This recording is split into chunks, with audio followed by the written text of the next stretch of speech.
All right. Good evening, everybody. Good evening. Good evening. Welcome to the regularly scheduled Taft City Council Successor Agency joint meeting for Tuesday, December the 19th, 2017, the last regularly scheduled meeting before Christmas, one of my favorite holidays right next to the 4th of July and Thanksgiving.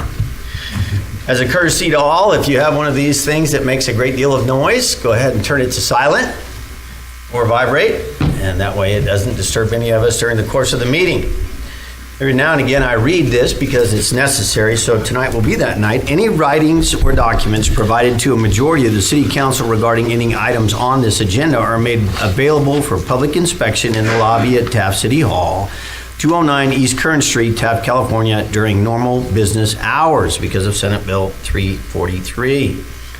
We're going to begin this evening's meeting with the Pledge of Allegiance. I'm going to ask that Councilman Miller please do that for us. Thank you, sir. Followed by the invocation from Heather Mueller of the St. Andrew's Episcopal Church. If you will all join us, please. Will you please join me as we salute and honor our nation's flag? Your hand over your heart and pledge.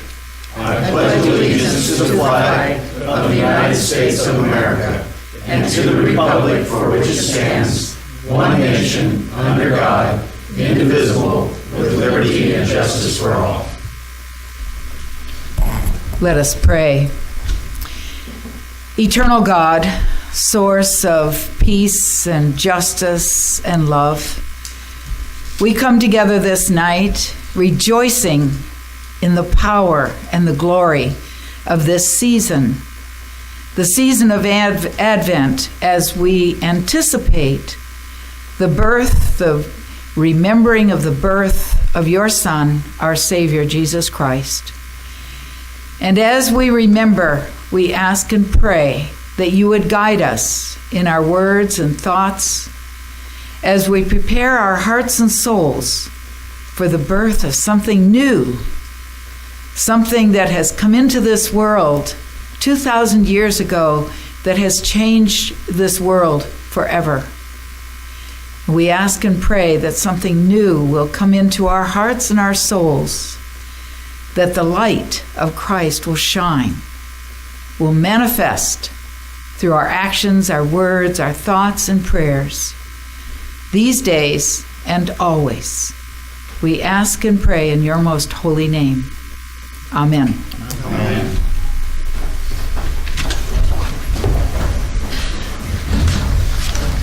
Thank you very much, Randy. I was going to ask that you lead us at the last meeting. You weren't here, but you being a Navy veteran and it being right before Pearl Harbor Day, I thought it was proper. So thank you very much for following up on that. Thank you. Okay, Madam Clerk, may we have a roll call, please? Yes. Mayor Knorr. Here. Mayor Pro Tem Hill. Here. Councilmember Bryant. Here. Councilmember Cryer. Here. Councilmember Miller. Here. All right, first item for this evening's agenda, public hearing on costs and placement of liens on abated properties. City Manager Jones. Thank you, Mayor. The properties listed below have had nuisances abated.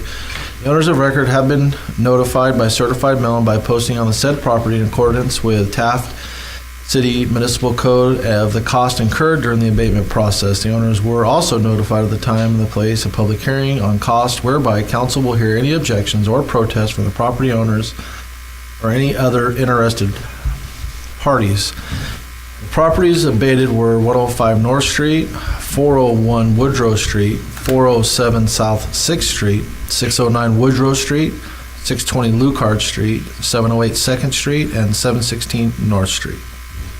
All right, thank you very much. At this time, I'm going to conduct a public hearing regarding the addresses and the properties just mentioned in the staff report. So, we'll open this public hearing. Anybody wishing to speak regarding any of these properties, please step forward.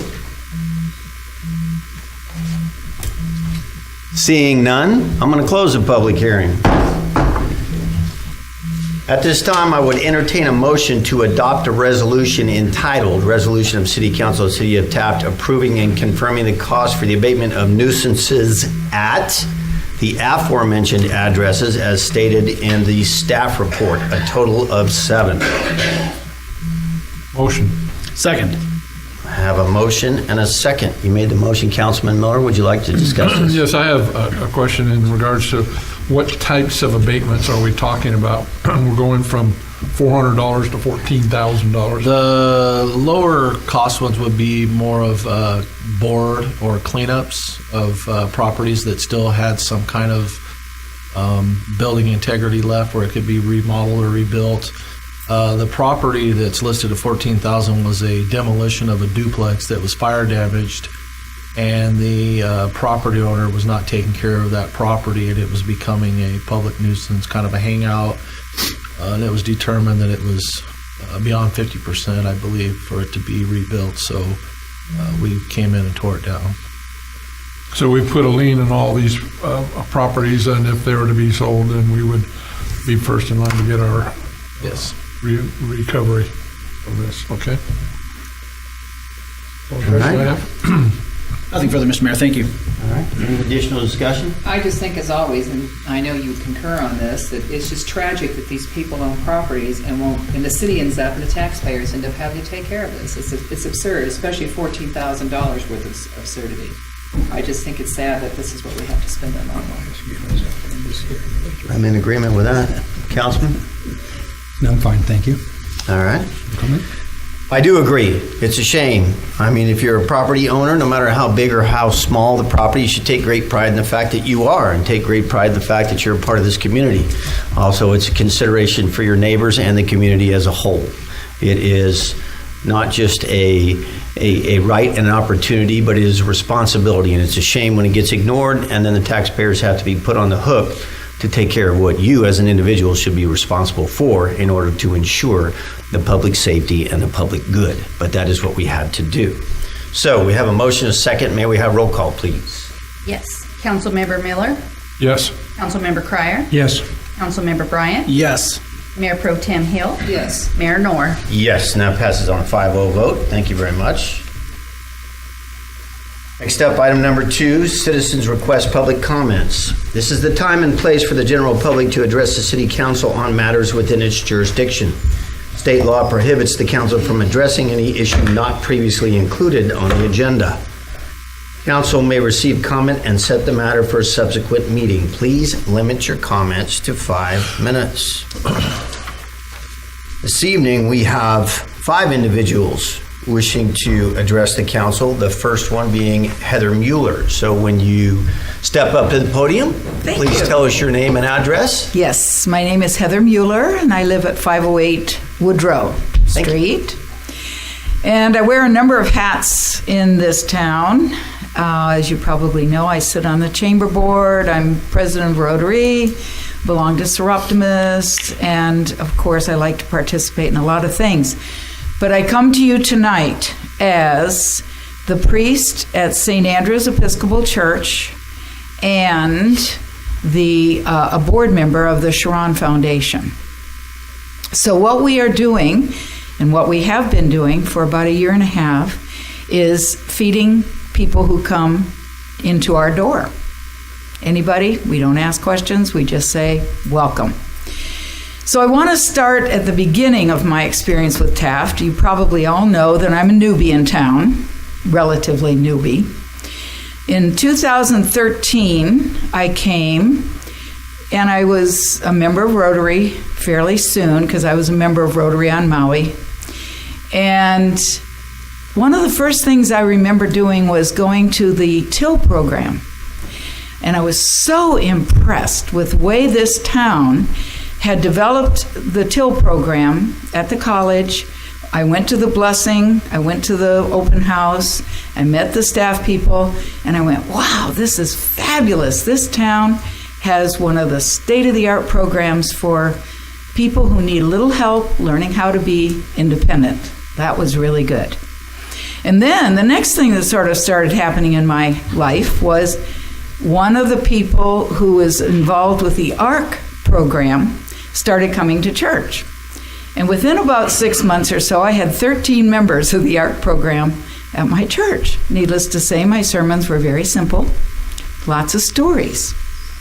And again, I went, you know what? This town is fabulous. It has this ARC program that takes care of people, teaches them how to cook, takes them out. They've got a bowling team that's nothing to sneer at. They go to the beach, they go swimming, they go to the fair, they do all these wonderful things. They even have a new van. So I thought, boy, this is great. This town is really taking care of people who need to be cared for and supported in their lives. And then I started noticing that there were some people who were couch surfing and were living on the streets. And so I said, we got to do something about this. And finally, Adam Bola got tired of hearing me complain about this and said, oh, what the heck, I'm going to start feeding sandwiches. So we did. We started with bologna sandwiches and peanut butter sandwiches, juice and pretzels, and some cookies in the courtyard. And this program has exploded into what it is now. 35 to 50 people coming each night. Now, some of these people have moved into another frame of life with nutritious meals, which is what we are very conscious about. Some of these people have actually gotten some jobs.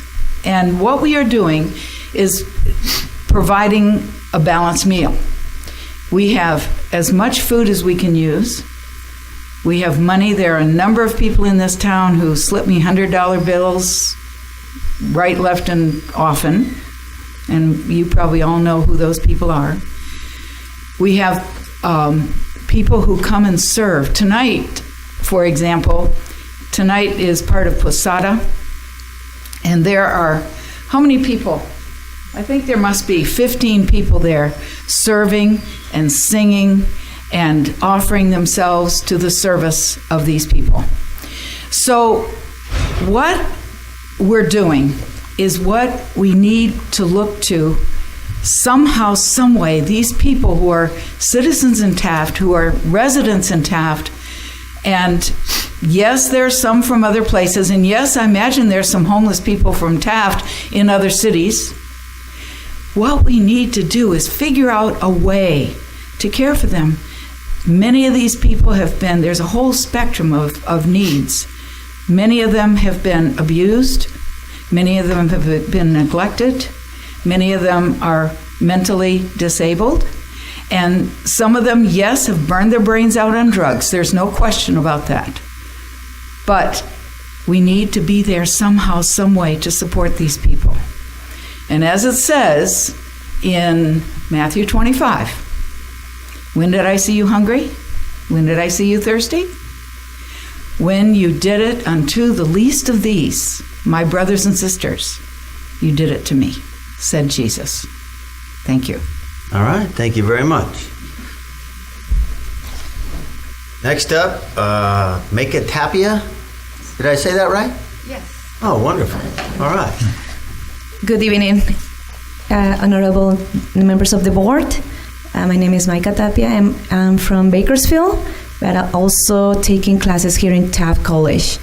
And I'm part of the promotores of Kern and faith leader from the Unitarian Universalist here in Kern, and part of the committee here in Taft from faith in Kern. We are a group of people from different faith roots. Like Pastor says, today we approach to her and want to serve the community homeless here in Taft, and the way us, we are Hispanic community does. We celebrate Posadas. That means when the Holy Family were looking for shelter during the census, they were looking for a place to stay, and they were knocking doors, and they didn't find any door. They have to stay with the animals. And there was where Jesus was born, right? And the place where nobody wants to born.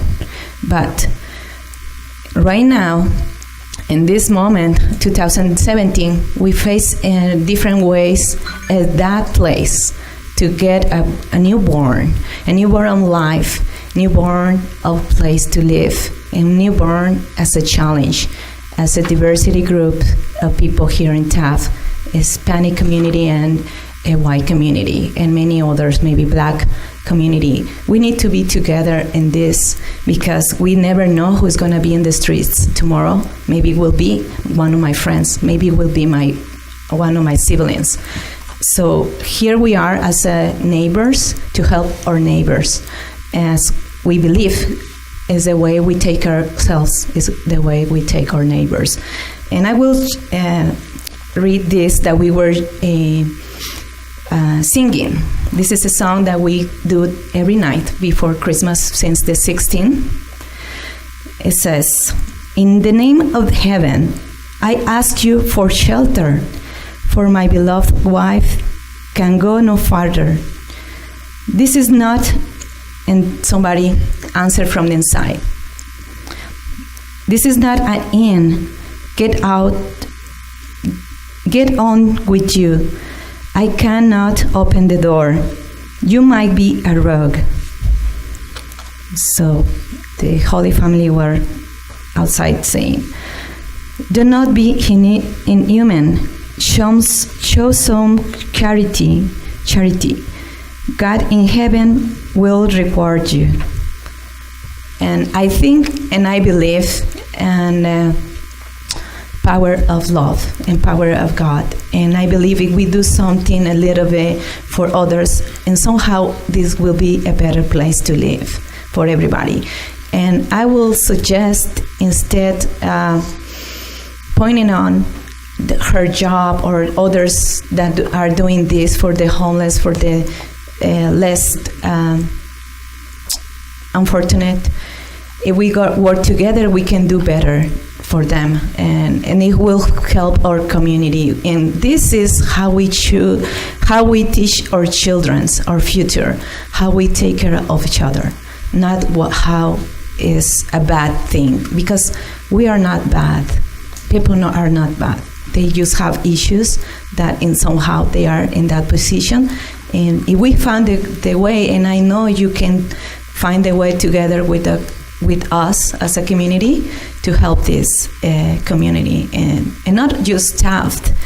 We have many others in Bakersfield or Oildale or Shafter or Wasco, any place in the world. If we work together, we can do something better for everybody. Thank you.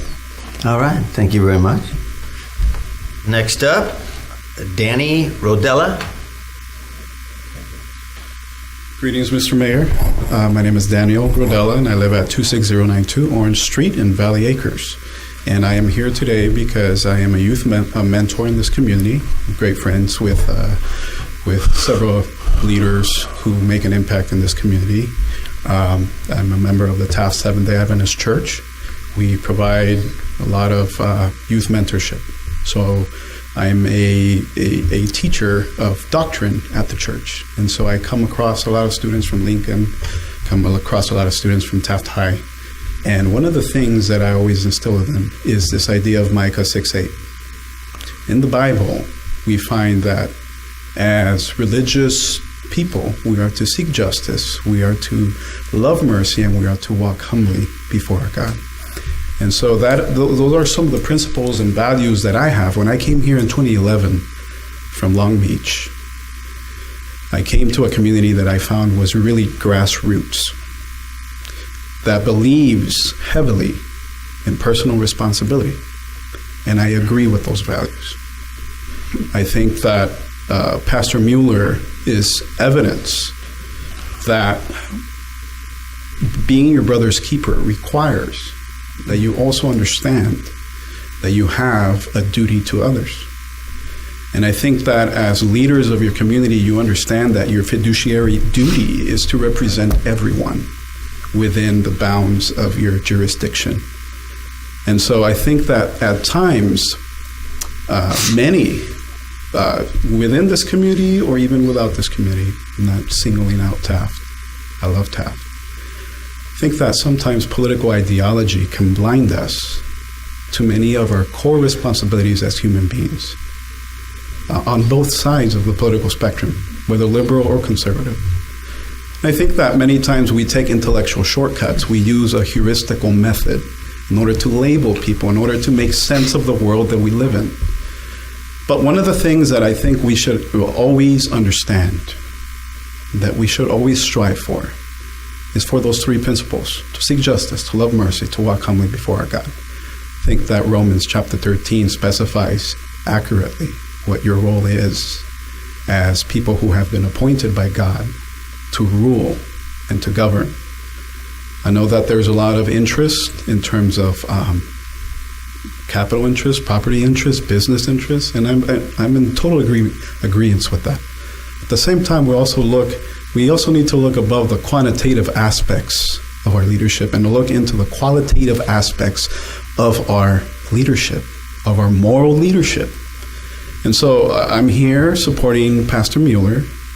It's the first time I actually came to help because I care about this community.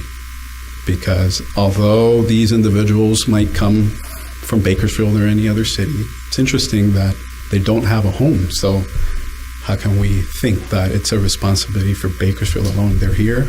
And I think that she's taken an approach that is very, very adequate. She's trying to do something in her community to try to improve and to better in aspects that sometimes happen, in this case, homelessness. So I want to encourage City Council to consider the fact that her program is doing something that is very useful in our community. And that I appreciate the time that you've taken to hear what I say, and that I appreciate your leadership in this community as well. Thank you very much, sir. Next up, Anthony Nelson. Hello, my name is Anthony James Nelson. I live at 718 Pierce Street. I've been going to the church for possibly about 2.5 months now. I find it hard for myself and my family to be able to have food and things like this. So my family, my son and my stepson and my stepdaughter, attend regularly, as well as my father-in-law. He's actually a retired veteran. We go down there almost every other night to have a good, decent food cooked for us. It is very beneficial for the public and the community itself, both homeless and for people that are just struggling with having food on the table. I see, for especially myself, I don't know, in Ms. Mueller's case, I know that it's very good, this organization and what they're doing for the public. To be able to serve homeless people food, it may not seem like a lot, but it is, especially to some people, for myself and my family included. I think that, sorry, I'm a little bit nervous.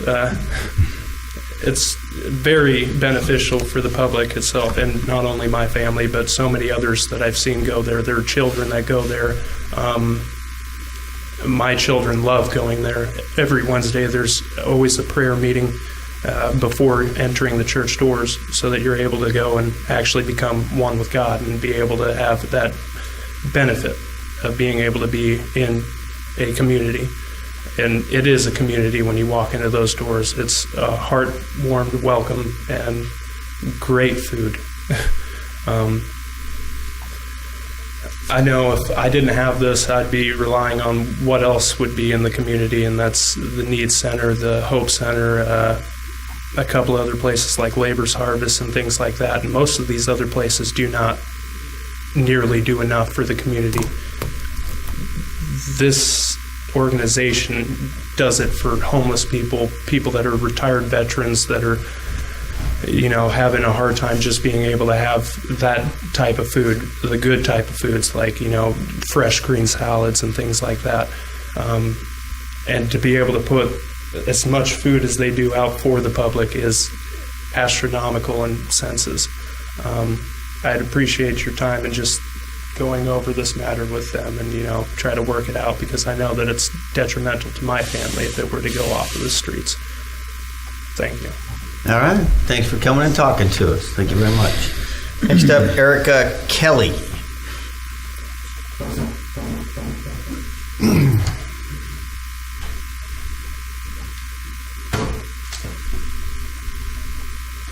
Seems so trivial compared to everything else discussed tonight.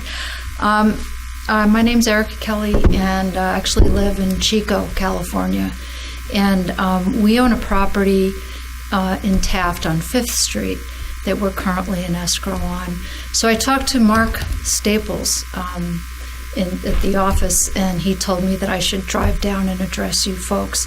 And I have a letter with some supporting documentation for Craig Jones, and I don't know if I could give it to you to... Just for the record, ma'am, Craig Jones, Mr. Jones is the city manager. That's this fellow right here. I'm so sorry. He's up on the top of the ladder. If you, ma'am, I've had a little trouble with hearing. If you sorry. speak a little more directly in the mic, thank you. Sure. Is that okay? Basically, there apparently was a strip of land behind our house, behind our building, that the city in 1999 did a lot line adjustment on.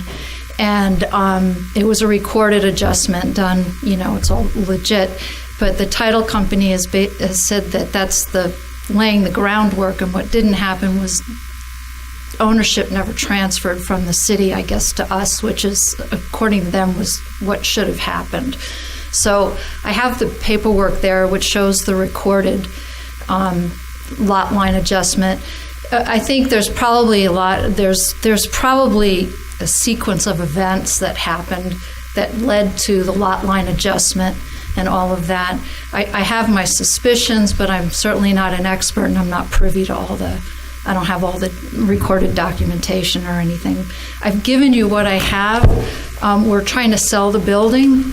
We've got a really good buyer who'll certainly take it to the next level. We're just far too far away to Could you repeat the address again of where you're at, this building? The building is at 210, 212, and 214 5th Street. We are adjacent to the bank, the sports pub, and we back up to the post office. Oh, okay. So I don't know if the post office is city-owned land or if it's private-owned land.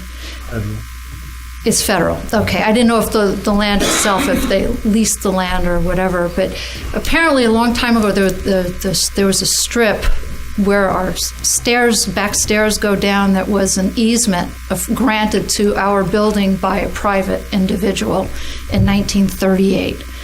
So I suspect there might have been a change of ownership, but there's no recorded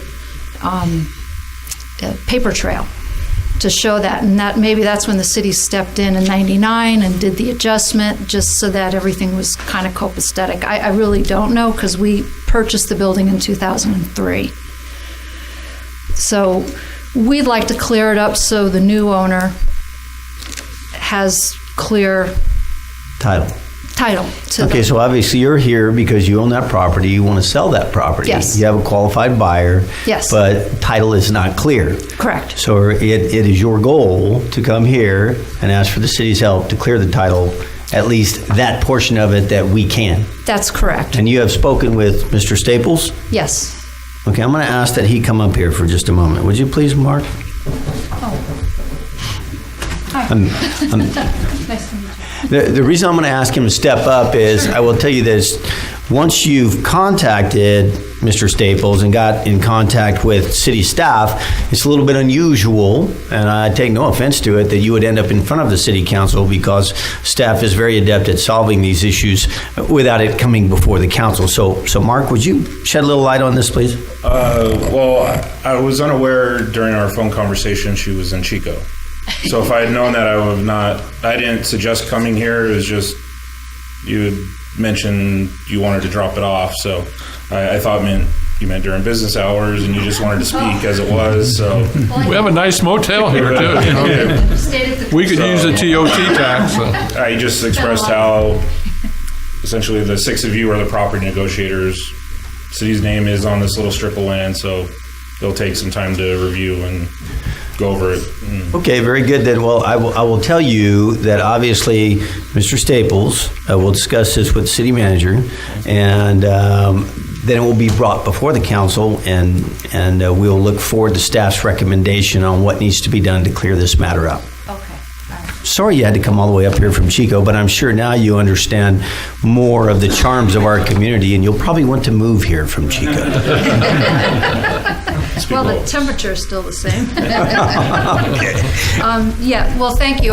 We're just, we're like almost at the end of closing too, so we're feeling a little bit of this sense of urgency to not lose a good buyer or two on top of it. So anyway, I appreciate your time. Well, you have the ear of the right people, and I'm sure that our staff, which is they're very timely in everything they do, they will move forward with earnest. Yeah, and anything that we can do that you need on our end, we're happy to help facilitate for sure. Thank you very much. All right, thank you. Oh, okay, sure.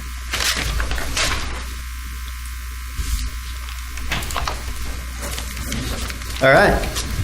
Next item on the agenda, item number 3, council statements, non-action. Councilman Miller, since you were not here last time, I'm going to ask if you would like to go first, sir. Okay. Thank you.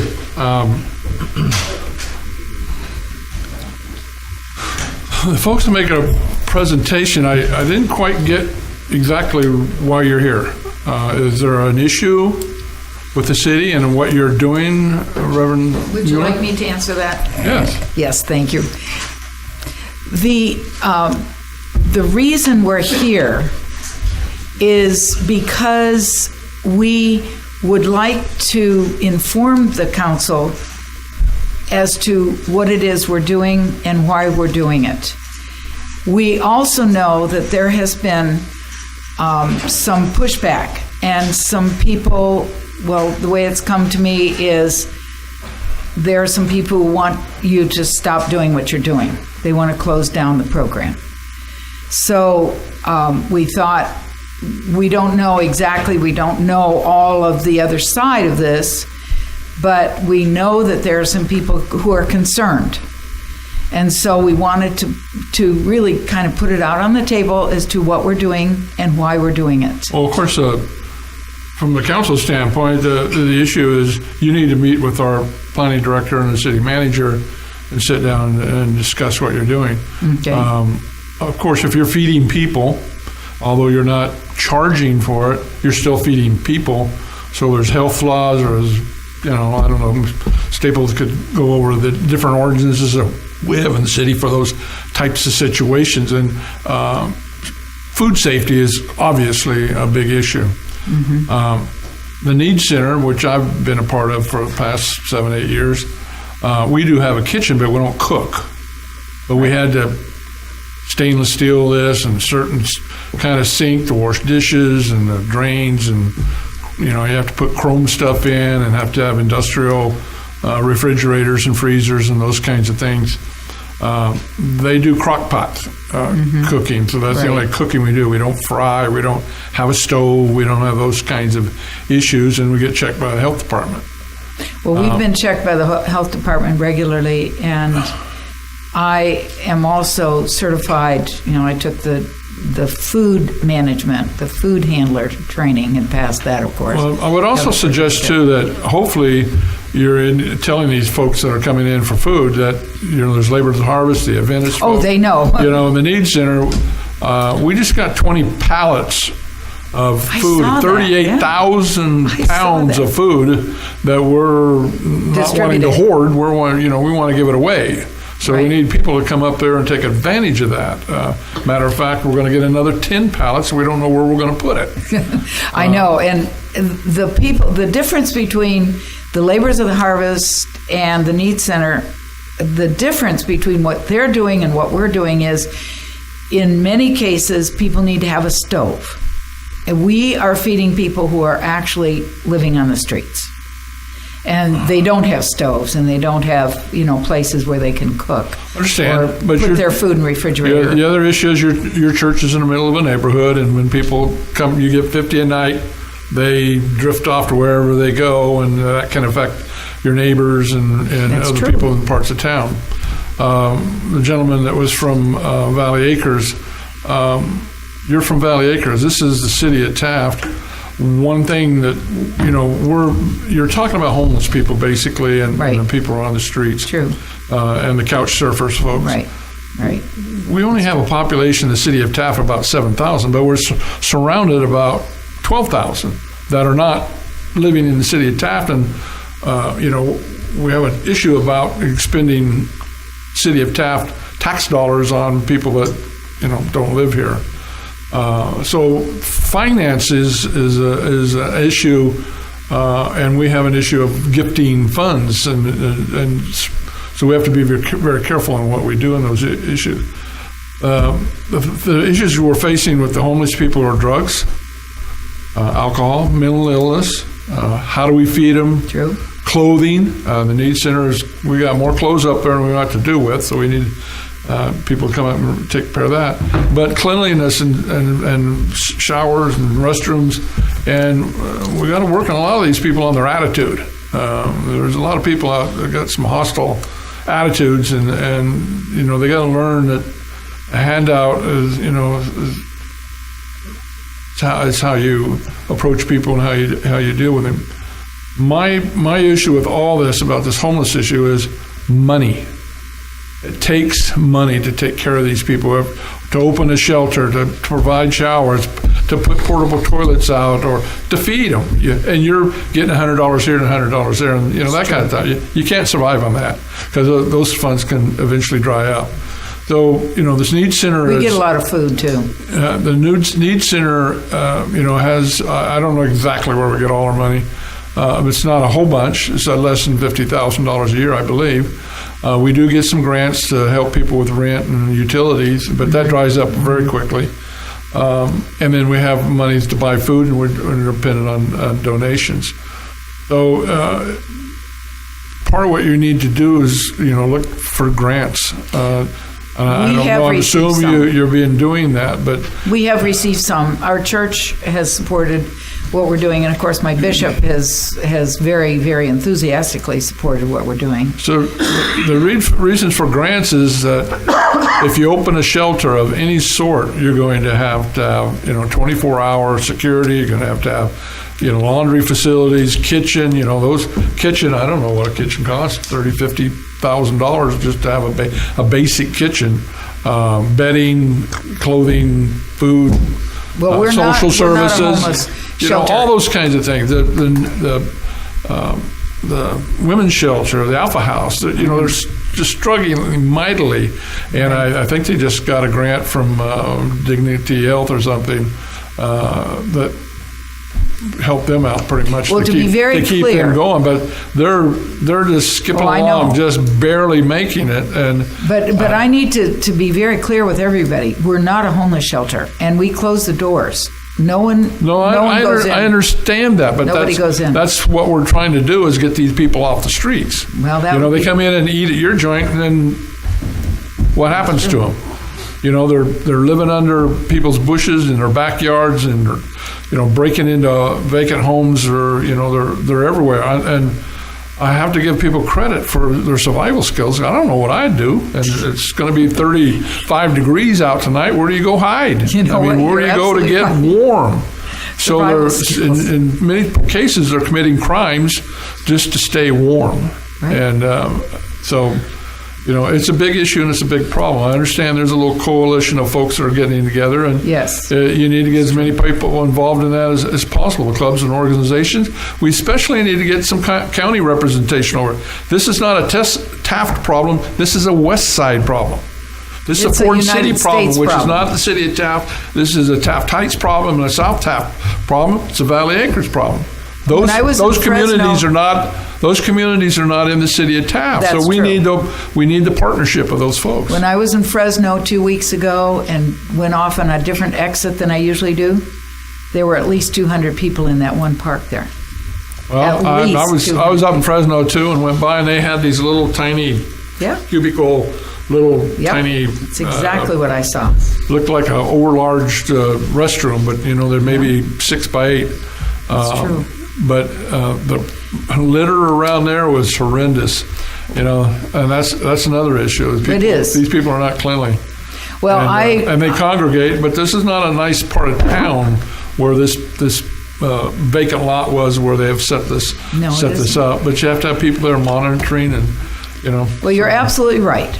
And the Hellfighters are right now. You'll probably hear about this. They're trying to put together a shower complex. They've put, I think, over $20,000, I think, at this point into this project. And I'm Is sure that in the city of Taft? you'll hear more about it. Yeah, It's because they're going to have to being go built. through. They're going to have to go through Mark Absolutely, and before they they know allow anybody in there. they know that. They know that. Okay. But they haven't shouldn't start finished the it. project without making sure they're not violating any kind of ordinances that the city of Taft has. I've in told them place. that. I've told them. Come see Mark. Yeah. They know. They know. Okay, all right. But you're absolutely right. This issue is complex and big, and it's going to cost money. Yeah. At the point where we are right now, we are fine. We have all volunteers. We get as much food as we need. And right now, we have what we need Okay. to do what we're doing, which is feeding people from 5:30 to 6:30 and providing a place for people to sit in the courtyard. And I'm a real zealot about this. I don't let them do their music. I let them sit in the courtyard quietly for prayer, for reflection, for conversation, and you better keep it clean or you're going to hear from me. Well, I don't think we have an argument with what. Good. As long as you're doing it within the bounds of. I'm overseeing it. What the city is have ordinance and stuff for. Thank so you. I thank you very much. Thank and you. thank you for what you're doing. One other issue that we're having, we have a problem with the folks around, and they're going onto other people's property. Sometimes they think they're looking for bottles and cans, but they're stealing everything they can get their hands on. And they all know that as long as it's under $950, they're not going to jail for whatever they steal. So our state legislature thinks it's more, it seems like they're more worried about the rights of the thieves than they are for the victims. So all I can tell people in the city, especially in the city of Taft, is that we have to be more diligent. These people are not going to go away. They do have rights. They can walk down an alley, they can walk down a street, they can, they do have rights of like that, but they don't have the right to come on my property. So to keep them off my property, I've kind of coined something: lock it up, bolt it up, and light it up. And that's what people have to do. Get a camera. If you want to keep your stuff, you're going to have to protect it. And you're going to have to spend some money to protect it, because the Taft City Police Department doesn't have, and the Sheriff's Department doesn't have, the overwhelming manpower to dog all these people as they're walking down the alleys stealing your stuff. So the best thing you can do is be diligent, vigilant, and get in touch with your neighbors and watch each other's property, because it's becoming a larger problem. And it makes Taft look, gives Taft a black eye. 1% of the population is causing all this problem, and people say, "Oh, Taft's going down the tubes," and that's just pure crap. Taft's a good place to live, but we have some despicable people out violating our property rights and our values, but many times to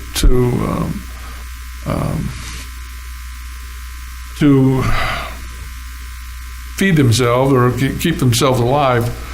But drugs, alcohol, and mental illness is a huge issue, and we got to address all that before we're going to start housing them. So we've got to think about the root cause of why are these people doing what they're doing. That's right. The other problem is Taft isn't a great place for jobs right now.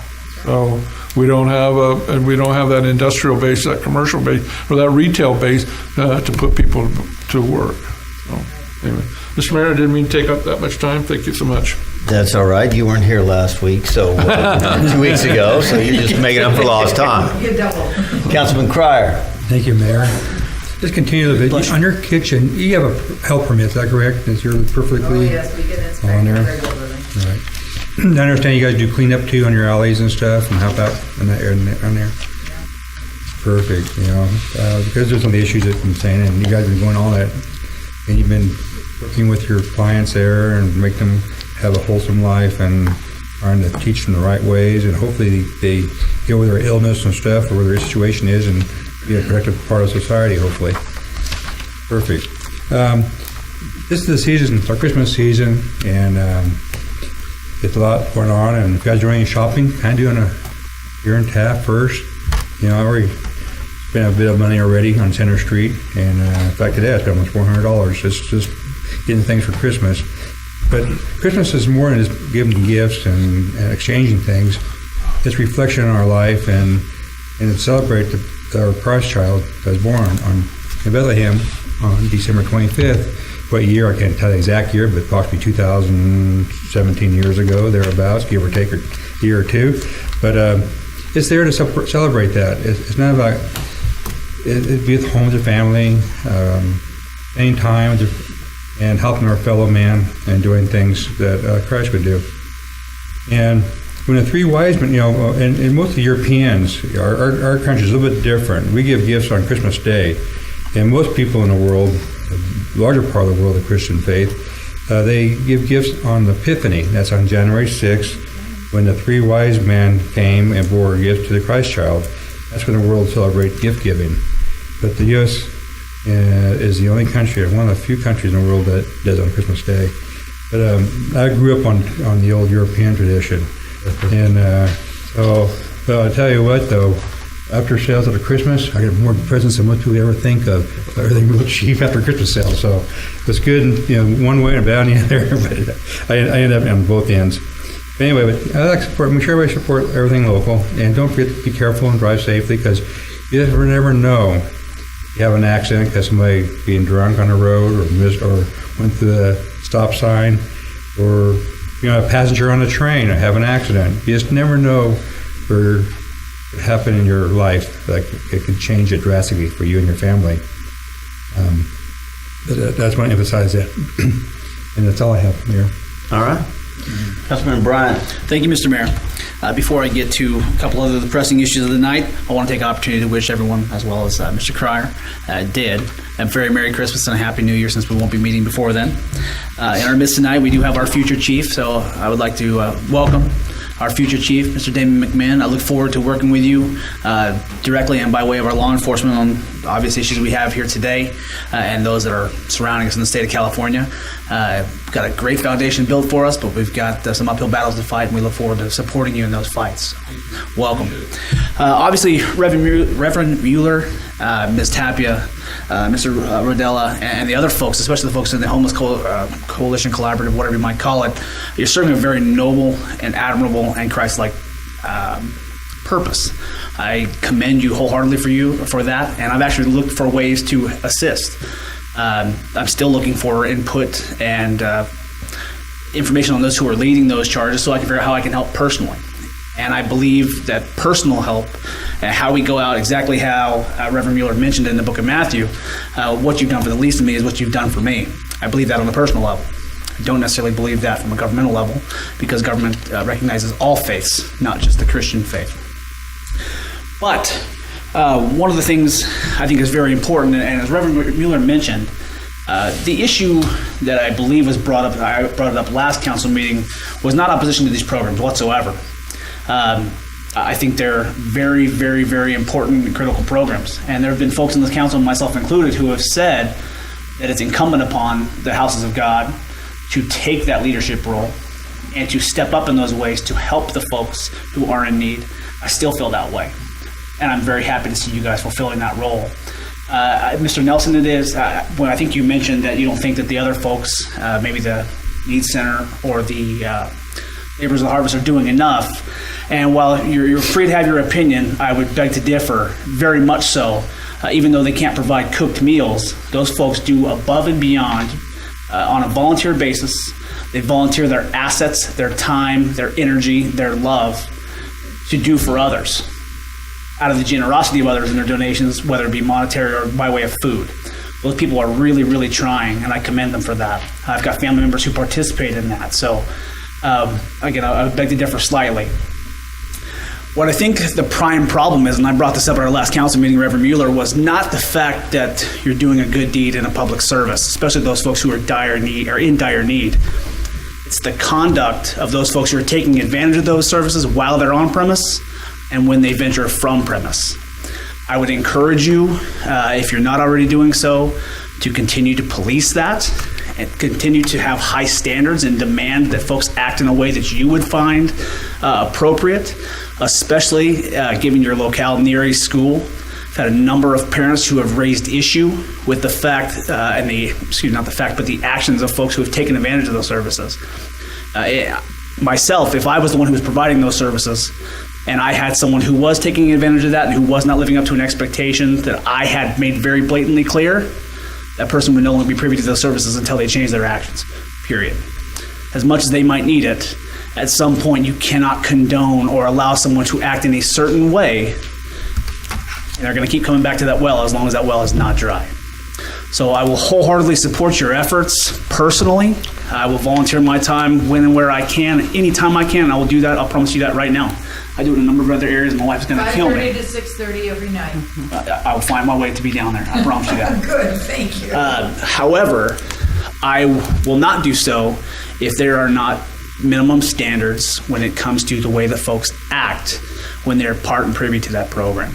So I think there's a significant difference, as Mr. Riddle meant, between a handout and a hand up and a crutch, and it's not necessarily government's role to get into that. It's us as a Christian or whatever faith we might have to reach out and encourage folks to do the right thing.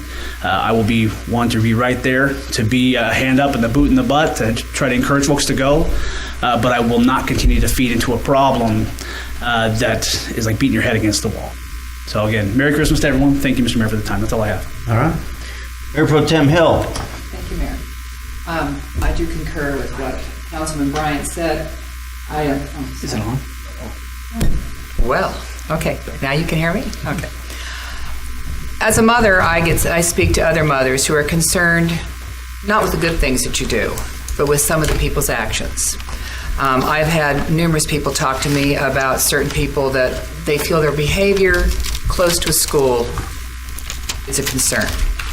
And, again, sometimes all the good things that we do can be erased by one or two bad acts. Property owners are concerned about theft, as you would be, as you wouldn't want them to do that in your property.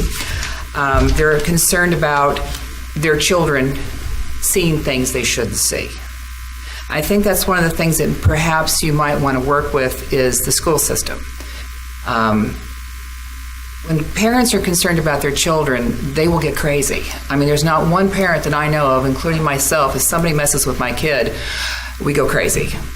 And there is concern down there that some of the people are abusing some of the generosities that you have. And with a lot of very young children, especially young girls next to that, at that school, they're concerned at what they may see or what may happen. And I think that's my concern. I am I'm very happy that you are a person, you are as a group are people who want to help people. And if I were in a situation where I needed that help, I would be very happy to have that help. However, one bad deed can take away many, many, many good deeds.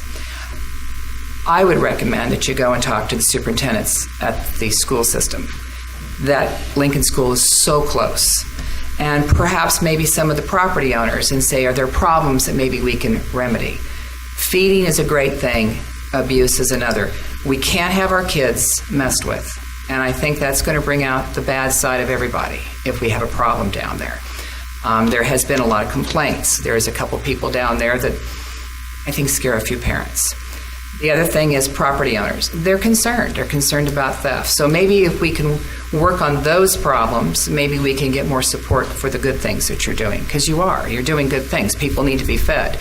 I was just speaking to the principal of the high school, and they have children there that they're concerned about. They know they're getting breakfast and lunch because they're feeding them, but they know that during this 2-week vacation, their kids, they're not going to be fed. The thought was, how can we work with maybe the rec system or something to get those kids down there and make sure they get fed? I can't agree more. But again, one bad act can screw everything up, but all the good can get erased. So there are people, and I'm sure you know who they are, that have concerned parents down there. So perhaps maybe you can go down and talk to the superintendents and see what you can do to maybe balance that a little bit, and maybe that'll help you get more support. Thank you. Yeah. Thank you, Mayor. That's all I have. Oh, one more thing. Thank you to city staff for the lovely dinner you prepared for us tonight. That was very, very thoughtful. And Merry Christmas to all of you. All right. Thank you very much. Well, you all have heard a great deal of feedback regarding the homeless issue. The homeless issue is not unique to the city of Taft, nor the West Side, nor California. It's all over the place. There will always be those who will be homeless, some of them by choice. Some of them they slipped through the cracks. We have veterans. You want to talk about a travesty? We have over 20 veterans a day commit suicide in the United States of America. You talk about a tragedy. It happens every single day. We have some very real problems regarding how we support those men and women who secure our freedoms.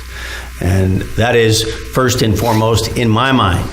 The state of California, not the city of Taft, not Kern County, created the legislative nightmare that is Assembly Bill AB 109, Prop 47, Prop 57, which puts people who used to be incarcerated immediately back on the streets.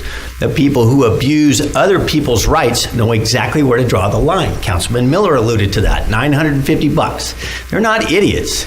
They might be criminals and they might be crooked, but that doesn't make them stupid. It makes them opportunistic. Like he said, we're going to have to take our own safety and security upon ourselves. We have to assume a greater role because Sacramento continues to take the handcuffs off of bad guys and felons and place them on law enforcement day in and day out.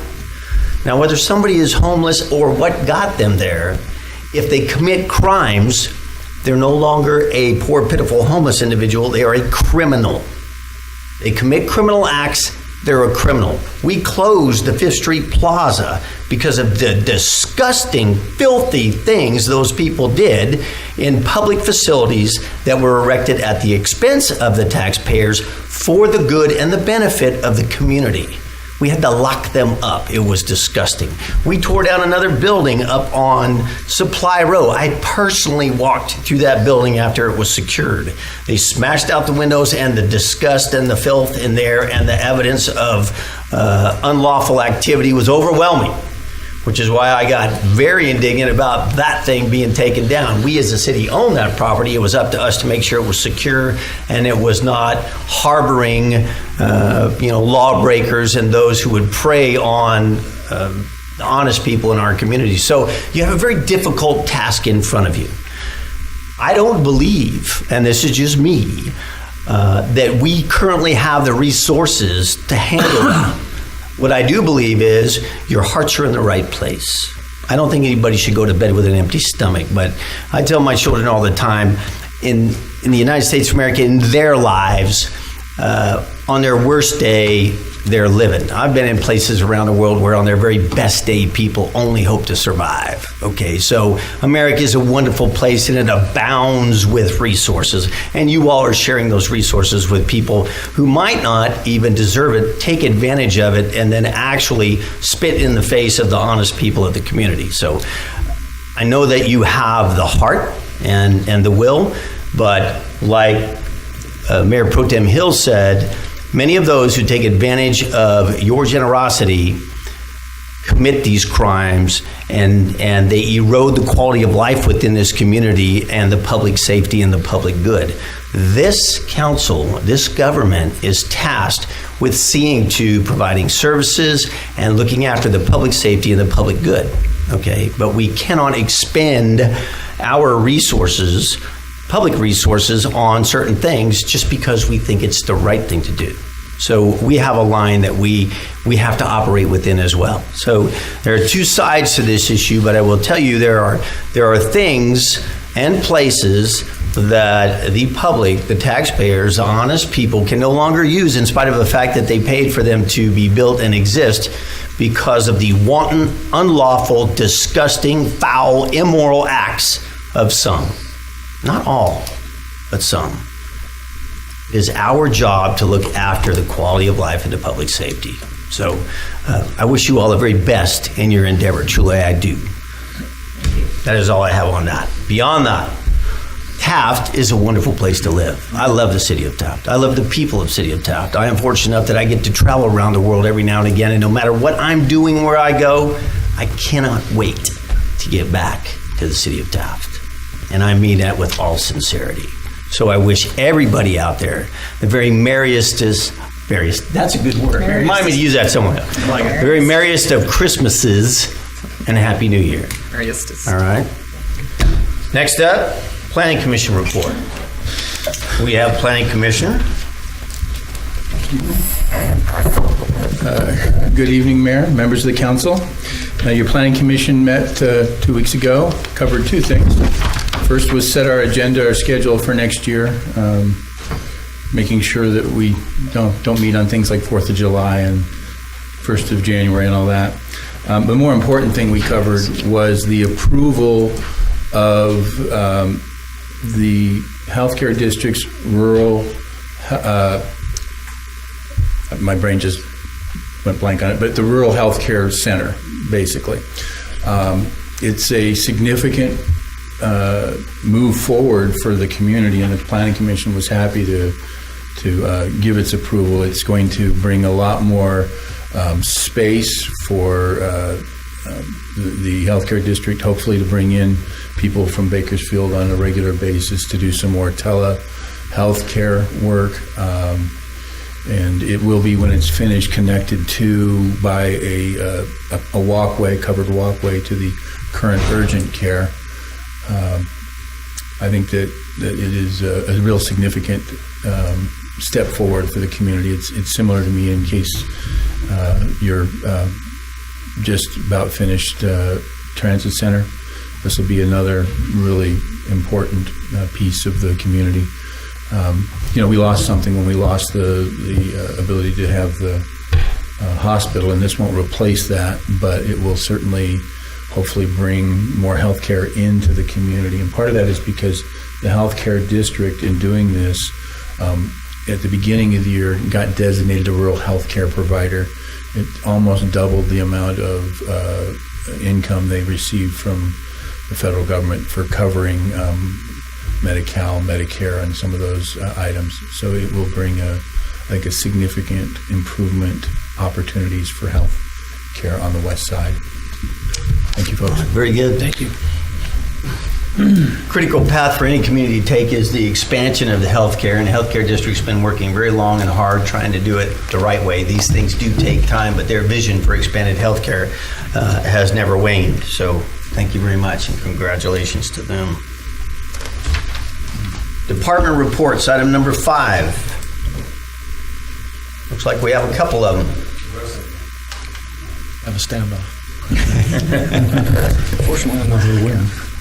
Good evening, Mayor Noir and fellow council members. I'll make this brief.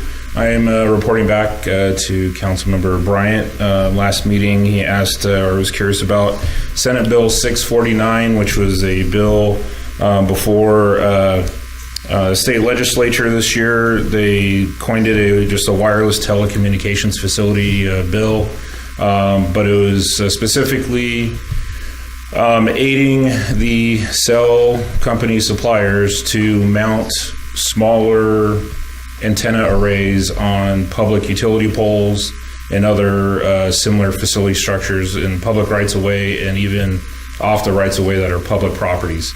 On October, I don't know what date, I don't know if you want to call it a veto, but Governor Brown chose not to sign it, and his memo on October 15th believes there is something of value in extending this innovative technology rapidly and efficiently. They're trying to do that with solar panels, telecommunications, all things advancement, but he does believe that it took some powers away from the local jurisdictions when it comes to this. It limited what negotiation power we had on which pole could go on, how it would look. Most folks that are collecting some sort of rent or fee from the telecommunications companies, there's some negotiation there where cities, for the most part, would be capped out around $800 a month or so, where on the open market it's $1,100 to $2,000 a month. So things like that were heavily debated, and most people were against it, but it was passing through the committees, so hence it got before the governor, and he did not sign it.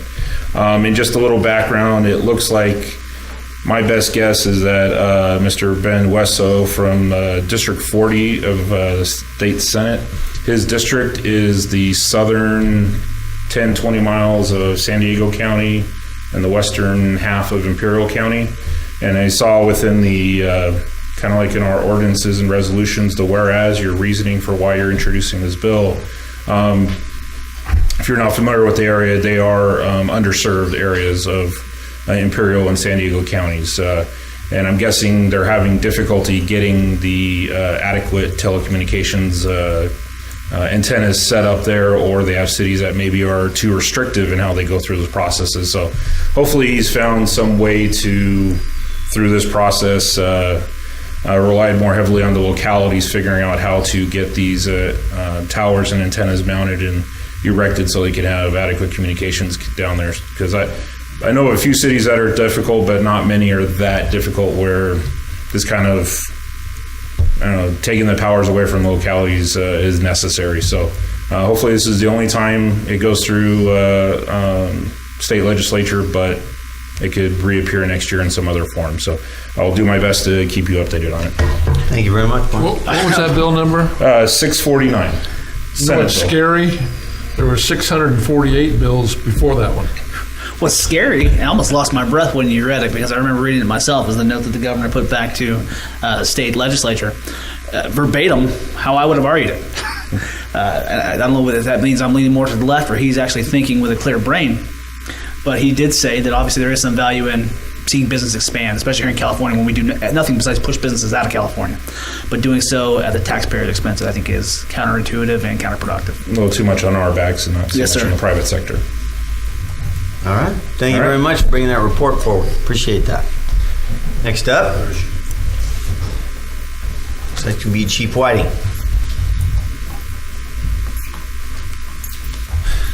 Mr. Mayor, council members, first and foremost, Merry Christmas to all of you, and I hope all of you and your family have a wonderful new year. Damon McMinn is with me here tonight. He is our chief-elect to come and replace me March 1st. He wanted to just come out tonight just to say hi and kind of meet and greet and kind of see how we do business tonight. And so I'd like to welcome him here tonight and introduce him for those of you who haven't met him. Very good. Thank you.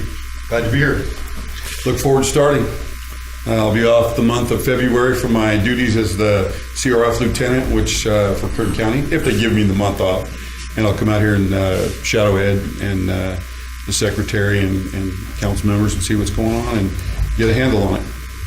Well, very good. You were just exposed to discussion regarding one of the very real issues that we have in this community. I believe you and I have already discussed that. Yes, and so here it is. Actually got a first-hand view of it this weekend. Father came to a funeral here. I brought my dad up and started driving around and noticing, and in a short period of time, I probably saw 15 homeless and within a small radius of the town. I was pretty amazed at that, really. Well, I, for one, happen to think, and it's historically accurate, that in other states that have enacted the legalization of cannabis, that problem gets exacerbated and to a great degree. That's correct. It will get worse. Mr. Mayor, I also want to just let you know that depending on how much time Damon can get off in February, or on the other flip side of it, how long that I'm needed to stay over past March 1st, that whatever way it works out, that we'll try to have just about the smoothest transition that we can have for your police chief to replace me, and so that he will become aware of all the aspects of both on the city and of our community. So we're going to try to have a really good transition for you. Well, we're looking forward to just that. You built a great team, Chief, and you have a real good process taking place there, and so you're inheriting a smooth running machine. Absolutely. Soon to be, Chief, and we look forward to working with you and appreciate the fact that you were interested enough to come to our small city. And Absolutely. Love it here. One thing you notice that we film our council meetings, so we have quite a few people in the community that look at that. So can you give us just a quick background? You know, I know you're from Taft, or I've been from Taft, or raised in Taft. And just a little bit about your career. Absolutely. Born and raised Kern County. Started corrections here for the city of Taft. Taft Police Department somewhere around 95. Did 8 years. Promoted to the ranks to lieutenant. Wanted to go into the law enforcement aspect of it. Put myself through the academy, Kern County. I was about 30 years old, I believe, at that time. Knew that I did not want to go through the academy again after I went through it at 30 years of age. Put my application in everywhere. Ended up going to work at Porterville Police Department. Did 3 years at Porterville Police Department. When I left there, I was a motor cop for them. One of the best jobs ever. Pretty fun. Then I came to Kern County. I've been at Kern County for over 16 years, and currently lieutenant, rank of lieutenant. I've worked in internal affairs as the sergeant. Homicide for 3 years as a senior, patrol deputy, Lamont, Buttonwillow, Wasco area, search and rescue sergeant for 3 years. That was enjoyable. And right now, since I promoted, been to the post management school, I've had a number of jobs. I've worked Metro Patrol as the Metro Patrol sergeant,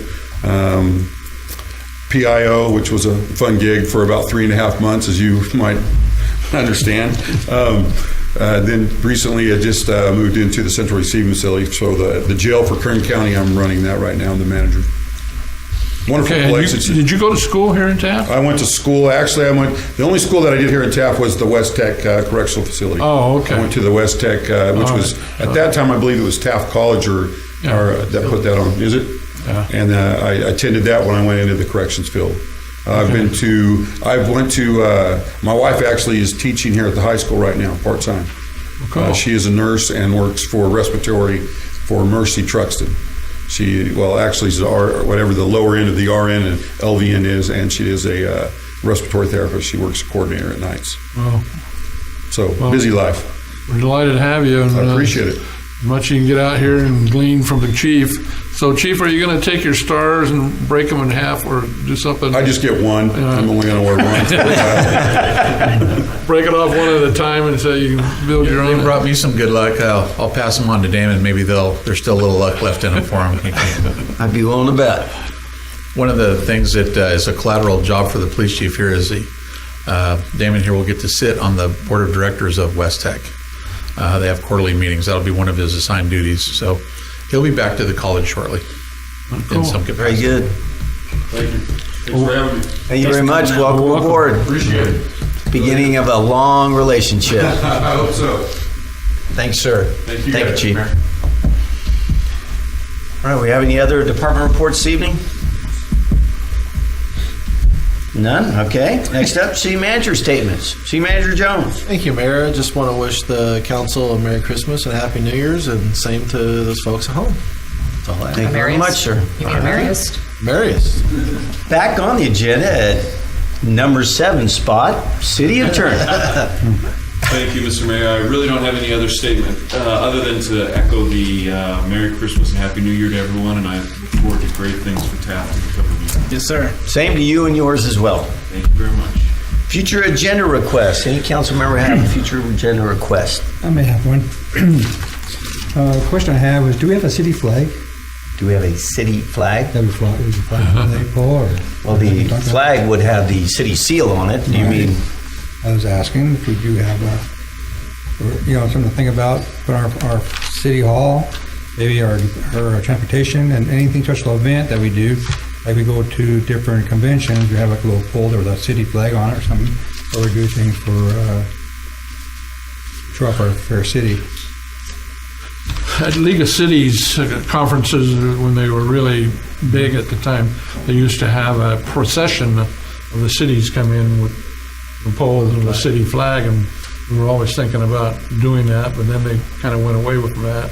And then I don't think we ever really got a flag, but we have our new, have our new logo that hangs on a table. It would be easier to convert one to a flag. I think our city's flag with a logo on it. I don't know. Fly right underneath the state of California and the Old Glory. It'd be under the California flag, but smaller. I think we'll call this U.S. is bigger, as California a little smaller, and therefore not in my yard. I thought about right up then. The other one I have a question is there an ordinance that we have for something like that one house on right next close to the Shell station that there's like cans and trash all over the Yes, fence line? actually, that place has been getting a little out of hand, and there was a complaint made here recently, and we're going to be following up on that property. But yes, That's good. to they hear. are.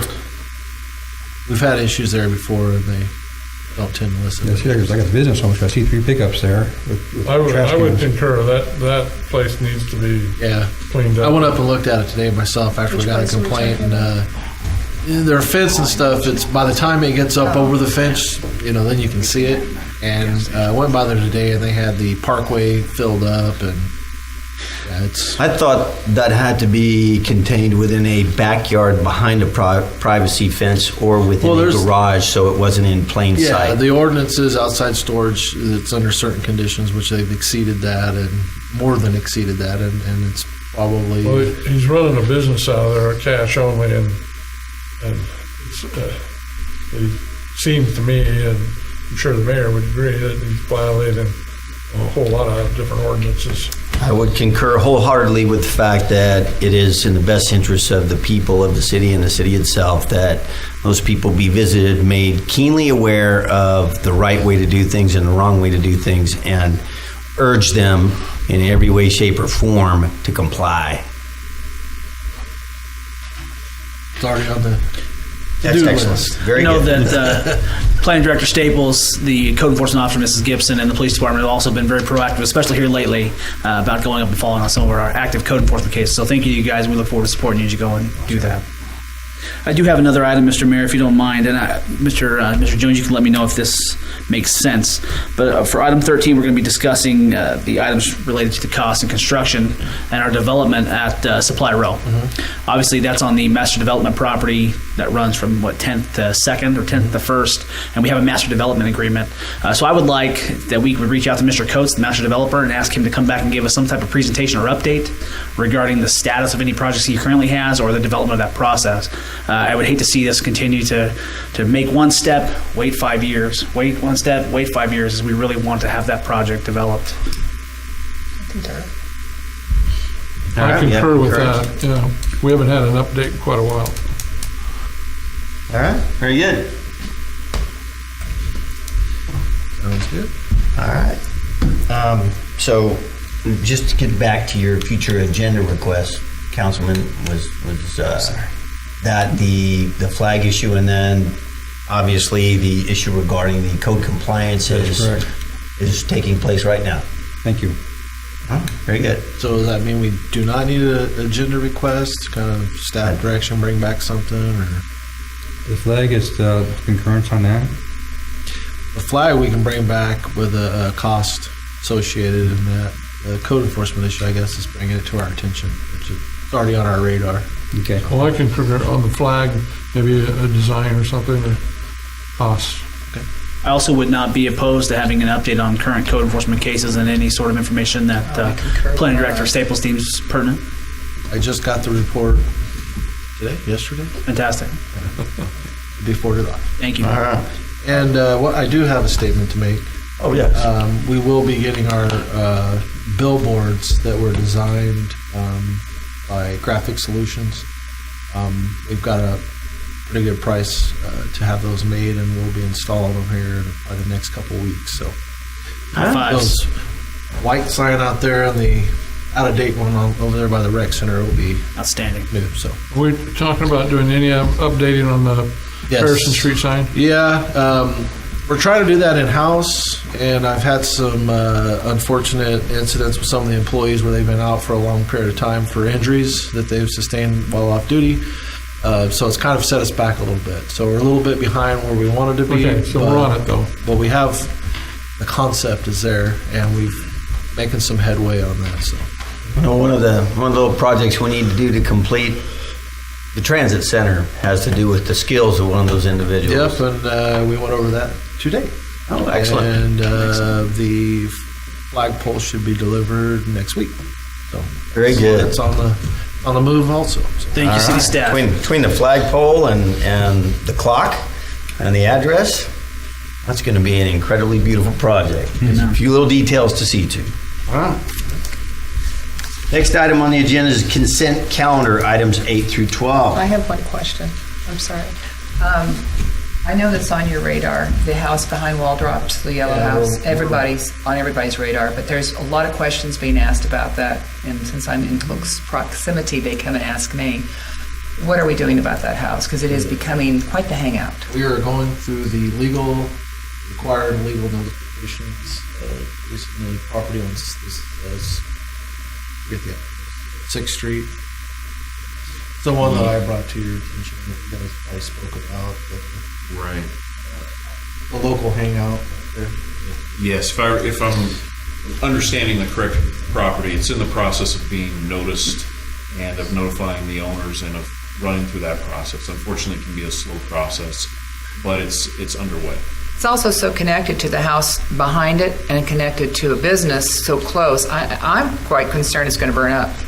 Now, the building inspector, I believe, looked at it. There is a wall between the two properties. So we're able to, if we have to, if the property owners don't take action, it's been determined that front building needs to be torn down.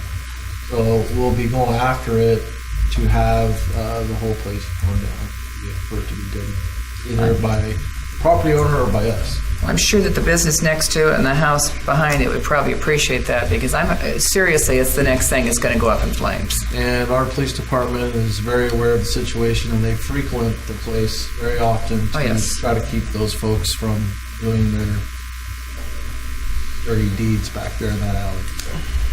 Thank you. All right. I'm sorry. Okay. Anything else? Nope. All right. Consent calendar items 8 through 12. All items listed on the consent calendar shall be considered routine and will be enacted by one roll call vote. There will be no separate discussion of these items unless a member of the City Council requests specific items to be removed from the consent calendar for separate action. Any item removed from the consent calendar will be considered after the regular business items. Are there any items on the consent calendar that any member of the public would like to comment on? Seeing none. Those items would be item number 9, the minutes of December 5th, 2017 regular meeting. Recommendation is to approve it. Item number 10, the payment of bills, about $700,000. Item number 11, ConocoPhillips Pipeline Company franchise agreement extension for an additional 25 years. Recommendation there is a motion to adopt a resolution entitled, a resolution of the City Council of the City of Taft approving the ConocoPhillips Pipeline Company franchise agreement extension for an additional 25 years. Then finally, item 12, the termination of the school resource officer contract with the West Kern Community College District. Recommendation there is a motion to generate the appropriate letter of termination to the West Kern Community College District effective February 1st, 2018. Are there any items on the consent calendar that any member of the council would like to remove? I'd like to remove item 12. On item 9, the minutes, I must abstain because I was not present for that meeting. Okay, so we'll remove item 12. You can abstain from item 9. 11. Item number 11, Mr. Cryer. Councilmember Bryant, yours. Councilmember Miller took care of that one for me. Thank you. Okay, the only thing we have left is the payment of the bills. All right, at this time, I would entertain a motion to approve consent calendar items 9 with Councilman Miller abstaining because he wasn't there, and item 10, payment of bills. Motion. Second. Motion and second. May we have a roll call, please? Councilmember Miller, Abstain. I was not present. from number 9, and you're on number 10? Number 10, I vote yes. Okay, Sorry. perfect. Councilmember Cryer, Yes. Councilmember Bryant, Yes. Mayor Pro Tem Hill, Yes. and Mayor North. Yes. That's approved on 5-0 and 4 and abstain. Thank you very much. Item number 11, City Manager Jones. Thank you, Mayor. The City of Taft franchise agreement with ConocoPhillips Pipeline Company was established with ordinance number 594 dated November 3rd, 1992 with a term of 25 years. ConocoPhillips Pipeline Company has expressed an interest in extending the terms of the franchise agreement an additional 25 years. All fees and payments are set by Public Utility Code Section 6231.5A3. Thank you, City Manager Jones. At this time, I would entertain a motion to adopt a resolution entitled Resolution of the City Council of the City of Taft approving the ConocoPhillips Pipeline Company franchise agreement extension for an additional 25 years. Motion. Second. I have a motion and a second. Councilman Cryer, you asked that we remove this from the consent calendar. Yes, I did, because I wasn't really familiar with it, and I didn't think I had enough information, but this is to transport oil through the city of Taft, basically? Or? Some of their pipelines extend through our public streets right-of-ways, and therefore there's they have to have a franchise agreement, and they pay us a certain amount, which is set by the Public Utilities Code for doing that. Normally, a lot of the franchise agreements run 100 years. It was discussed with the city attorney and the finance director. We felt that 25 years was fair to them and fair to us, so that's what we were proposing. So, and that's what it was historically. Last time and the time before, I believe, was 25 years. That's all I have. Thank you. There's some sort of agreement that they maintain it in proper standards or whatever. Yeah, there's release of liabilities, insurances, and stuff like that. Those are all PUC pipelines anyway, so the Public Utilities Commissions are the governing body regarding inspections and things like that. Well, it's kind of hands-off for us as far as a hindrance, but they have to pay us a little bit of money. But, I mean, it isn't like we would say no and tell them to remove their facilities, you know.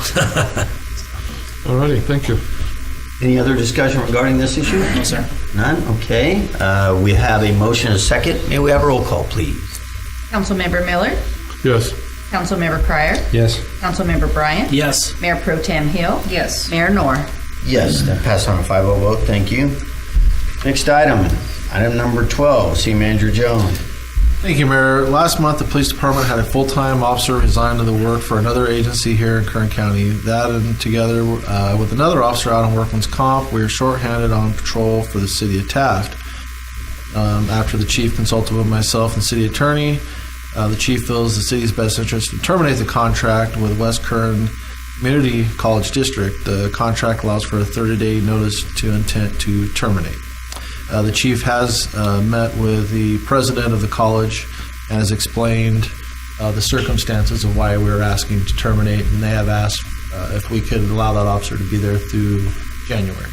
So the request is to initiate the intent to terminate the contract February 1st. All right. Have the city attorney write the letter. Thank you very much. At this time, I would entertain a motion to generate the appropriate letter of termination to the West Kern Community College District effective February 1st, 2018. Motion. Second. I have a motion and a second.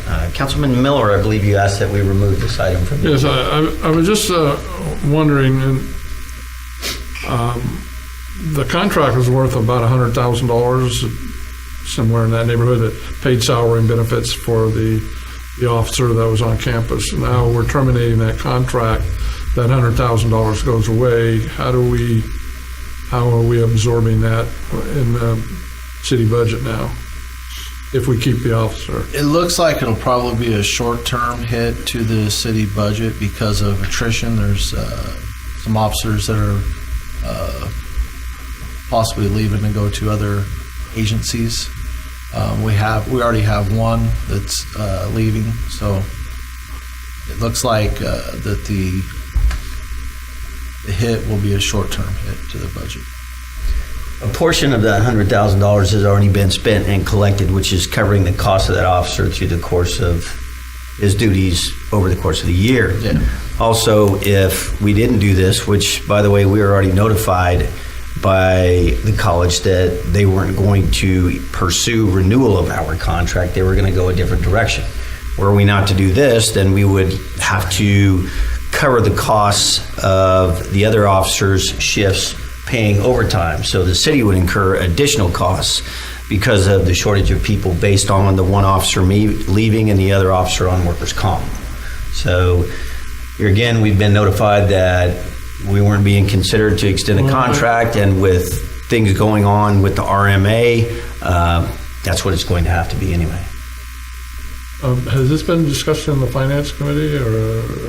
This was discussed at the finance committee level as a possibility. scenarios, when we knew this was a possibility of these contracts being an issue, it was discussed to see how it was going to impact the budget. And things have happened since then. That's people are moving around doing different things. So it looks like with all of our school contracts most likely coming to an end, it will not end up being a issue for But the that city. means we have absorbed the high school officer back into the police department. Now we're absorbing The this high school officer police back officers in. on workman's comp. Understand. He's still being paid, and then we're bringing another officer back in. It's not replacing anybody. And we're going to lose an officer, and then one of those are going to step into him, into his position. So it seems like to me there's still $100,000 hanging out there that we're going to have to readjust our budget to absorb. Because if the officer that's on workers' comp comes back, are we assuming that he's coming back, or is this a permanent disability? And then they I would, guess all I can No, say no, at this we time, can't at this time, discuss I'm that. not at the liberty to discuss. Yeah, that. I understand. So if he comes back, now we're an officer up one.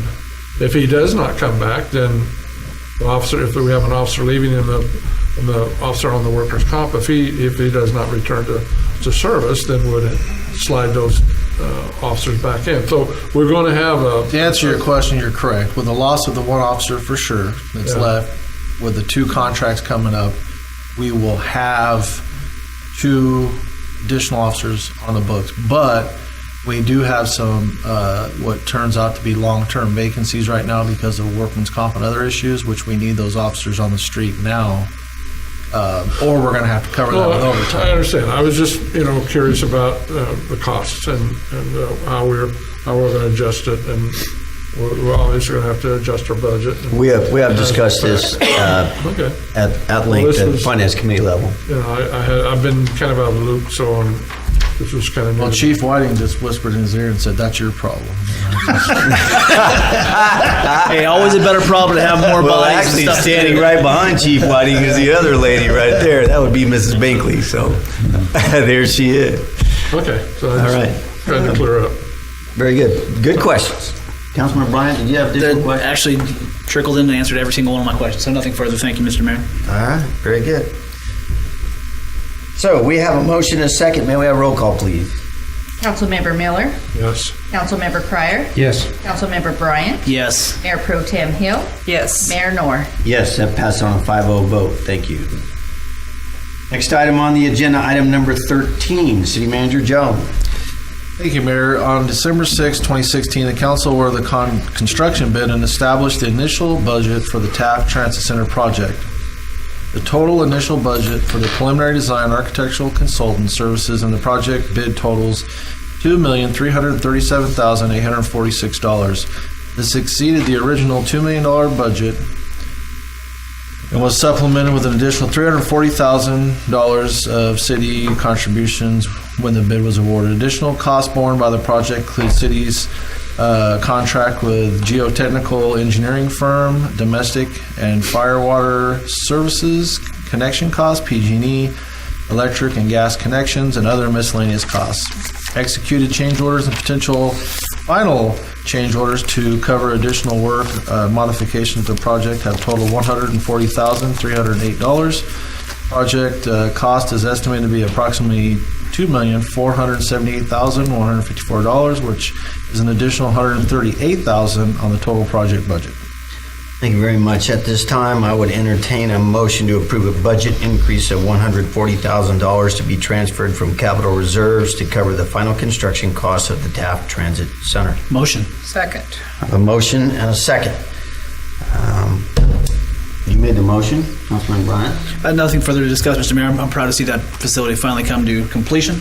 I look forward to getting that off of our minds as far as getting it done and getting to use it. So, Very good. thank you, Mr. Mayor. Mayor Pro Tem Hill, you made the second. Again, I said what he said. No. One of the things I'm wondering is when we are going to get costs out there for people to rent the facility. I've had a lot of people requesting this, and I think that we need to figure out? I know there's some insurance issues we're going to have to figure out. We're but- still waiting from the RMA to answer our questions on liability and private parties consuming alcohol and those type of things. A lot of So- people are excited because this facility is so lovely. The fee will depend on if the city's going to absorb the cost for the extra coverage, or is it going to be passed on to the customer, where we require them to have an additional insurance, those type of things. We haven't answered those, so it's kind of hard for us to name a price. Seems like it would be similar to a park. I mean, obviously it's a building, so there's a little bit more risk because you're really not going to burn down a shade structure or make significant damage as opposed to a $2.5 million building. Yeah. You can do a lot of damage to a $150,000 bathroom. Yes, sir. With a Nerf hammer. I want to say something. This agenda report was put together, and it was probably going to be put together anyway, but it was at my request. And so often in government these days, and I'll use the high-speed rail as an example. High-speed rail was supported by the Federal Railroad Commission from the offset. And then the Federal Railroad Commission, after eyeballing what's going on with the very first phase, recommended that they being the state of California, audit the high-speed rail and the progress they had made on the first leg. Well, that audit was killed by the governor. Then there was another audit recommended by another watchdog agency. That audit was killed by the governor. For very good reason, because that thing is exploding and their timeline is way off. The city of Taft, when we all talked, and Randy and myself were in on the very beginnings of this, and then you all came in, after you were elected, obviously, but this concept and the concept for the community center / transit center has been several years in the making. And I believe we as a city should be very proud of the fact that we took the transit center and expanded it with the community center, which is going to be a wonderful asset, and expands on the entire rails to trails and the usability of that. It enhances the downtown, the new hotel we have downtown. And that venue is going to benefit greatly from our investment. We as a city lived within our means. We were in a very tough financial strait some years ago, and I cannot enforce that enough. But we worked very hard to work our way out of that. Sound business practice brought us out of that. We lived within our means and we saved our money. We did not float a bond for what we did up there. We did not pass an additional city sales tax for what we did up there. We did like responsible people do. We worked hard, we lived within our means, we saved our money, and then we reinvested that money back into the community for the community, the good of the community, to enhance the quality of life. That is exactly what municipal government is supposed to do. And then at the end of it, because there were some cost overruns, I, for one, thought it was very important that we make it very clear where those cost overruns were. Just exactly what it is to the penny. The fact that we have that money and we will pay that. And there were several places.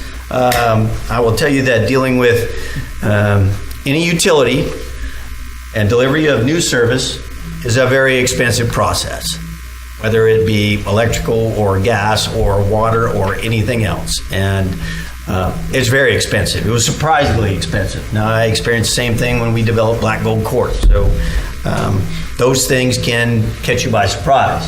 One of the other things we had to do towards the end of the project was the causation was discussed at length here. Originally, when we designed the community center and the transit center, it was going to be wide open. The walkway was wide open. The covered patio on the end was wide open, but as we examined what was taking place with the homeless people that were abusing the people's property around town, and like we had to close the Fifth Street bathrooms, Fifth Street Plaza, we thought the last thing we want to do is build a beautiful, brand new, attractive facility and beg those who would abuse those facilities to come in and do the same thing to our facilities. So we had to change some plans, and we had to put protective wrought iron in there so that we could protect the people's property. And that was just a necessity. Councilman Miller did a great job explaining that we are all going to have to take ownership of our own protection and liability. So we as a city had to do that. And that was not in the original bid. So that was one of the other cost overruns. But the cost overruns were minimal. We also, through the design and the use of some of the materials that we spent money on, including the roof and including the wainscoting around the outside, will avoid in 10 or 15 years having to pay very high wages because it is a municipality to replace those things. So that's a 50, 60 plus year roof that we put on there. And we will save a great deal of money over the course of the life of that project. So this is here so that the people that own this, the people of the city of Taft, know exactly how much they spent and where they spent their money. And we missed the budget mark a couple of times, but we kept no secrets. It's all right here. And we did this in the interest of transparency of government. So that is why it's here. The initial amount that the council approved for this project was $600,000. Yes. And the amount of money that we got for the transit portion of it was 1.4. So 200,000. 200,000. So this 140 is so we're actually 2 million because you had the 1.4 grant, 600,000 city contribution. Right. So 2 million. So now we're up to 2,000,004. We're approving another $140,000. So we're into it $1 million. Yes. That's correct. Give or take. Yeah, I mean close. I mean we're ballparking. Okay, so I just there was a lot of going through the process with this building with the architects. It was kind of we could have kicked in 600,000 and had a mediocre building that was going to be a future maintenance problem. Not knowing what the city's budget's going to be like years to come, we could be strapping the city with something they can't afford to take care of. So that's when things started changing, and I think everyone agreed that it was money well spent. Well, the other thing is this is the first building we built since police station, police center down there, and so we wanted to do it right, and we didn't want to have a plain Jane looking place there, and we stamped patio and colored the patio concrete so that it would look nice and different, and it's very visible, and the people have to just go by and look at it and know that City of Taft did very well, got a beautiful building, even though we had cost overrun. I assume we didn't have contingencies.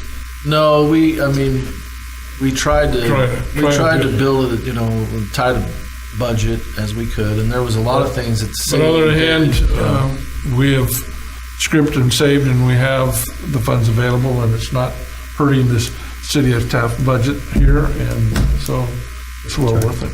It was very important that the way the building was built, the architecture, the colors, the materials, that it enhanced the oil workers monument that we spent so much time and money on, and enhanced the venue overall, as opposed to just throwing up a cheap prefab Butler building. That would have been degrading from the get-go. So to put in a brand new building and actually degrade the value of the venue made absolutely no sense. But just to let everybody know, we did earmark $600,000 towards this project, and it's gone to $1 million. But the council, I believe, believes that we got a bang for our buck.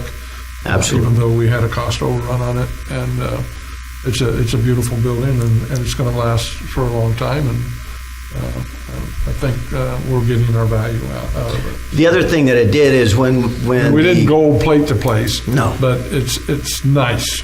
When the hotel was built downtown, one of the goals for the hotel was to have a meeting room available as a part of that. Well, that didn't quite happen. Right. But now with this building, if you have weddings, or you have class reunions, or you have an oil conference, or you have whatever the case may be, and you have out-of-town guests that stay in the hotel, then it's a walkable community. I mean, they just simply walk from the hotel, and my family, when they came from out of town for a birthday, I will tell you, took advantage of that, and they bragged about the quality of the hotel, and then they walked downtown, and they bragged about being able to eat downtown. It's exactly what we envisioned. But we have also put curb and gutters and repaved that portion from Main to Supply Row, and it just makes it look a lot nicer there. We have enough grant funding to actually do the improvements from Kern Street all the way to Supply Row. I added a change order in the last contract because one thing that we didn't have was money to pave the section that got paved there on 6th Street between Center and Kern Street. And they gave us a good price because they needed work for the guys to keep them busy all day because they only had a little section to pave. So that's going to be improved all the way. The other thing I would hope that one day, soon, that the city looks at putting curb and gutters and sidewalks from 10th down to 6th in front of the hotel, all the way up to make it walkable for people who stay at the hotel and then want to walk. We've actually applied for grants for that very thing. It's been denied, but we've applied just make for it grants. look nicer and look more pleasing. And we have our other projects going to be coming up that's, in the upper portion of that neighborhood, up in the south streets with the infill CDBG sidewalks, $1 million worth of improvements up there. So, it's just kind of... Can't do it all at once, but we got to go out there and find that money and invest that money. Well, we have two other major roads that we have to look at, and that's Petroleum Club Road and Cadet Road. Unfortunately, we don't get a lot of value out of it, but they sure get torn up, and we're going to have to address that at some point in time. All right, any other discussion regarding this report? No, sir. None? All right, we have a motion, a second. May we have a roll call, please? Councilmember Miller? Yes. Councilmember Cryer? Yes. Councilmember Bryant? Yes. Mayor Pro Tem Hill? Yes. Mayor Noor? Yes, now it passes on a 5-0 vote. Thank you very much, and very good discussion. All right, at this time, we're going to go into closed session for items A, conference with legal counsel, existing litigation, Government Code Section 54956.9A, Taft Union High School versus City of Taft. And item B, conference with real property negotiator Craig Jones, City Manager, Government Code Section 54956.8, 308 Church Street, Taft, California 93268. Thanks for being a part of our meeting.